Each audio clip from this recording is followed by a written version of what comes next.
മോഹിനി ആയിരിക്കണം എപ്പോഴും മോഹിനിയാട്ടം കളിക്കുന്ന ആൾക്കാർ. ഇയാള് കണ്ടു കഴിഞ്ഞാല് കിഴങ്ങാവാം. എന്റെ അഭിപ്രായത്തില് മോഹിനിയാട്ടം ഒന്നും ആമ്പിള്ളേർക്ക് പറ്റണമെങ്കിൽ അതുപോലെ സൗന്ദര്യം ഉണ്ടാവണം. ഈ പരമനാറിയ ഞാൻ വേണ്ട. ആമ്പിള്ളേരിൽ നല്ല സൗന്ദര്യമുള്ളവരുണ്ട്, അവരായിരിക്കണം. ഇവനെ കണ്ടു കഴിഞ്ഞാണ്ടല്ല ദൈവം പോൽ പെറ്റ തള്ള സഹിക്കില്ല.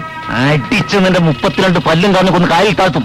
പറഞ്ഞ കാക്ക പെറ്റതള്ള കണ്ടാൽ സഹിക്കില്ല തുടങ്ങിയ കാര്യങ്ങൾ എന്തുകൊണ്ടാണ് പറഞ്ഞത്? അല്ലെങ്കിൽ നാട്യശാസ്ത്രത്തിൽ എവിടെയാണ് ഈ സൗന്ദര്യത്തെ പറ്റി ഇങ്ങനെ നിർത്തി? അതെനിക്ക് സൗകര്യം ഉണ്ടായിട്ട് ഞാൻ എന്റെ സ്വന്തം ഇഷ്ടത്തിന് പറഞ്ഞു.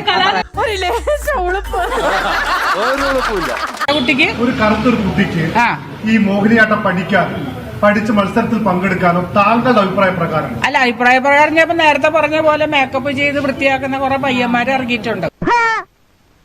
മിന്നണ സാരി ഉടുത്തോണ്ട് മൂക്ക് കണ്ണാടി വെച്ച് ചന്തി കുലുക്കി നടന്നോണ്ടൊന്നും അന്തസ് കിട്ടില്ലടി. ആ ഗുണം ജനിക്കുമ്പോഴേ കിട്ടണം. അതെ, പട്ടിയുടെ വാലിലും ഭരതനാട്യപ്പോ അറിയോ? പട്ടിക്കൊലയാടി മോളെ.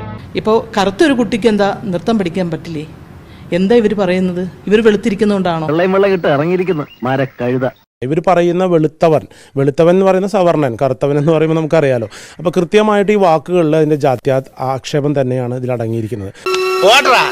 ഇതൊന്നും സാരമാക്കണ്ട, നീ ഒന്ന് കുളിച്ചാ മതി, ഇതൊക്കെ കഴുകി പോവും. പക്ഷെ അവനോ കറുത്ത കുട്ടികൾ പരിശീലനത്തിൽ വരുമ്പോ അവരെന്നെ കാശും വാങ്ങി പരിശീലനം കൊടുക്കുന്നതിന് കുഴപ്പമില്ല. അവർ പിന്നെ തട്ടേ കയറുന്നതാണ് പ്രശ്നം അല്ലേ? എവിടെ നിന്ന് കിട്ടി ഈ കാട്ടുവാക്കാനെ? തട്ടേ കയറുമ്പോ നമ്മളെ ഒരു ഗുരു എന്നുള്ള നിലയ്ക്ക് നമ്മൾ പറഞ്ഞു കൊടുക്കണമല്ലോ.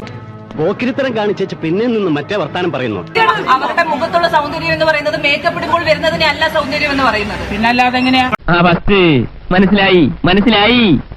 പിന്നെ ഇയാളെ സർട്ടിഫിക്കറ്റ് എനിക്ക് വേണ്ടോ? ഓ, നിന്നെയൊക്കെ സഹിക്കണം. നിങ്ങളുടെ കെട്ടിയോമാരെ മുക്കാലി കെട്ടിച്ചടിക്കണം. ഞാൻ അതിനകത്ത് സ്റ്റാൻഡായിട്ട് നിൽക്കുന്നത് എന്താന്നുള്ളത് നിങ്ങളെ എനിക്ക് ബോധ്യപ്പെടുത്തേണ്ട ആവശ്യമില്ല. ഞാൻ നിങ്ങളെ പോലെ മന്ത്രിയോ തന്ത്രിയൊന്നും അല്ല. വട്ടാണല്ലേ?